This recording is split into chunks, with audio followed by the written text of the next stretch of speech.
मंगलनाम राम राम मंगलनाम राम मंगलनाम राम राम मंगलनाम राम राम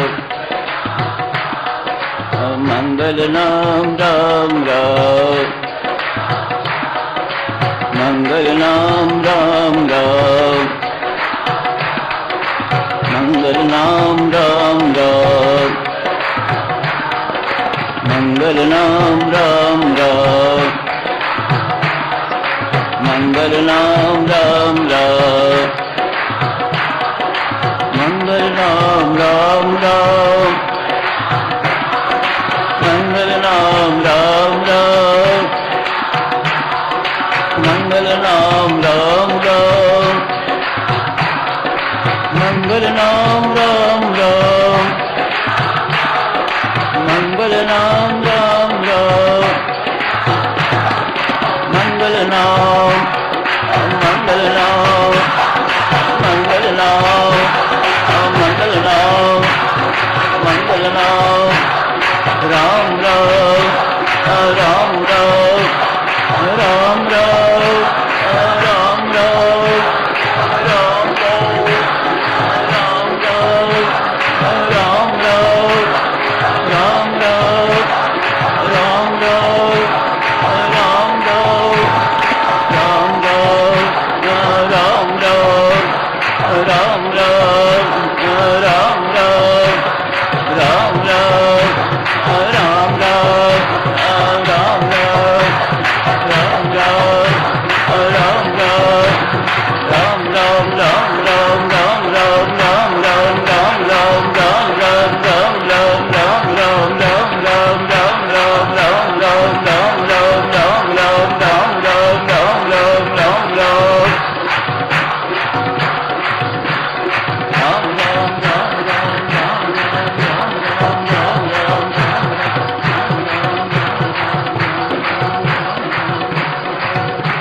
राम शरणम का उद्घाटन दिवस है। 48 वर्ष हो गए हैं इस राम शरण को बने हुए। आप सबको असंख्य बार बधाई देता हूं। आज बैसाखी का शुभ पर्व भी है। पंजाब, हरियाणा, संभवतः कुछ अन्य स्थानों पर यह पर्व बहुत धूमधाम से मनाया जाता है। तैयारियां बहुत पहले शुरू हो जाती हैं। आज भी खूब मनाया जा रहा होगा। लख लख बार आपको बधाई आज इसके मांगलिक दिवस पर। कल साधक शुरू आप जी से उस महिला की चर्चा की थी जो संसार की दृष्टि से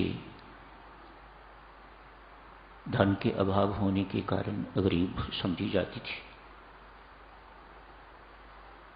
लेकिन आपने तो उन्हें उनके गुणों के कारण बहुत अमीर घोषित कर दिया। असली अमीर आपने घोषित कर दिया उस महिला को। मानो आप ये स्पष्ट कर रहे हों, मेरी गरीबी का प्रश्न पैसों के होने या पैसों के अभाव से नहीं होना चाहिए। सद्गुणों से कौन अमीर है और सद्गुणों के अभाव से जो है वह गरीब है।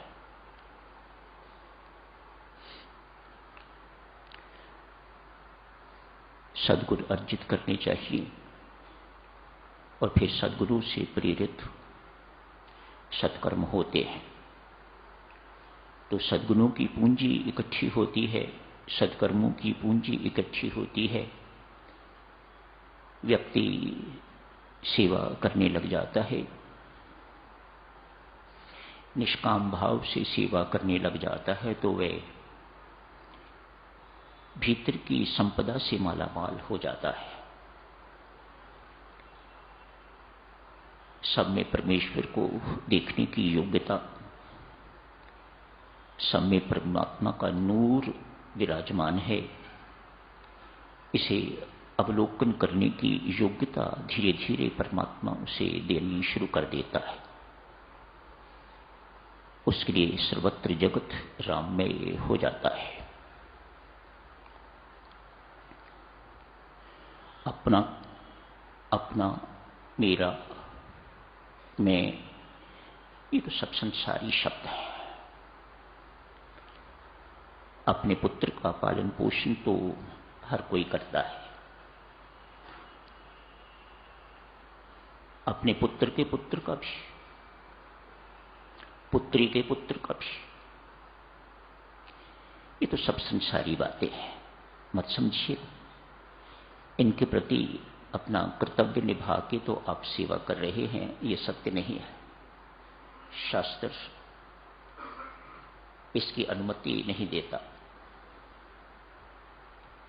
हां, आपने इनसे अपनत्व निकाल दिया है, आप इन्हें परमात्मा के समझ के तो इनकी कर्तव्य पालन कर रहे हो, तो सेवा मानी जा सकती है।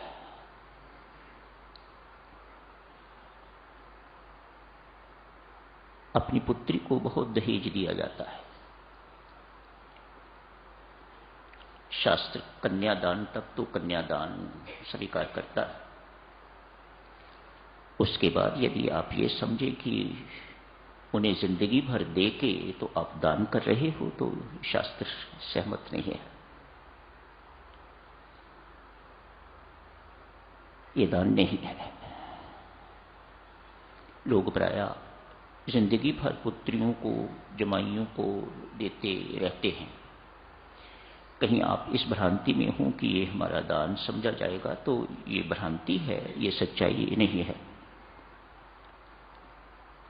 अक्सर लोग कहते हैं एक ही पुत्री रह गई है या एक पुत्र रह गया है, ये सेटल हो जाए तो हम भी सेटल हो जाएं।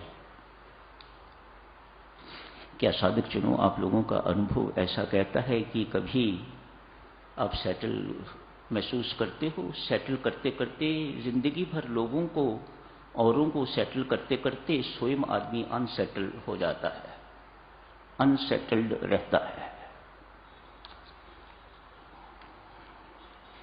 ऐसे परिवार हैं यहां पर।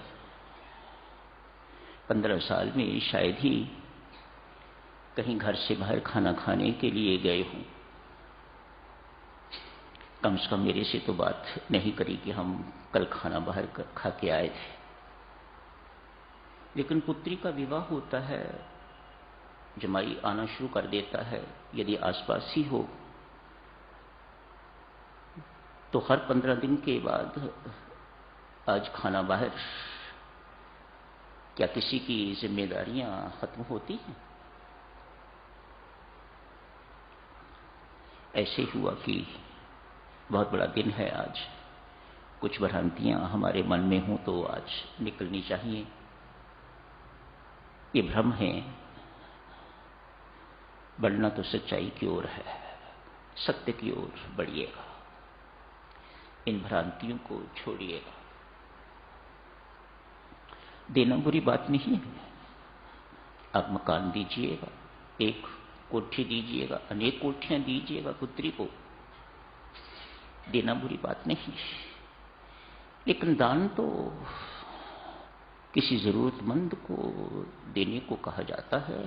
शास्त्र इस देने को, मेरी माताओं सज्जनों, बड़ा गंदा शब्द प्रयोग करता है, तो मोह है। ये तो मोहग्रस्त होके तो दे रहे हैं। काले धन से दिया हुआ दान भी काला धन, काली बुद्धि, बड़ा आपस में संबंध है। देख लेना, परख लेना कभी। काला धन जैसे ही आना शुरू होता है तो अपनी बुद्धि को कालख लगनी शुरू हो जाती है, काली हो जाती है। कर्म भी फिर बुद्धि के अनुसार, निर्णय भी फिर उसी काली बुद्धि के अनुसार। मानो अच्छे तो नहीं, कालख जो लग गई, धुंधली जो हो गई बुद्धि, तो फिर उसके निर्णय सही नहीं होते। निर्णय सही हो तो फिर आदमी सोचता है बहुत दे लिया, अब किसी जरूरतमंद को दे के तो उनकी सेवा करनी चाहिए। लेकिन ये बुद्धि, काली बुद्धि सोचने नहीं देती, नहीं, पुत्री है, इसका हक बनता है, इत्यादि इत्यादि अनेक सारी बातें आदमी सोच के तो इसी भ्रम में जिंदगी व्यतीत कर देता है। आज के इस मांगलिक दिवस पर साथियों अति शुभकामनाएं, मंगल कामनाएं, खूब भजन पाठ कीजिएगा। उद्घाटन दिवस भी है, वैसाखी भी है, सो दोनों पुण्य पर्व पर पुनः लख लख बार बधाई आप सबको, शुभकामनाएं, मंगल कामनाएं।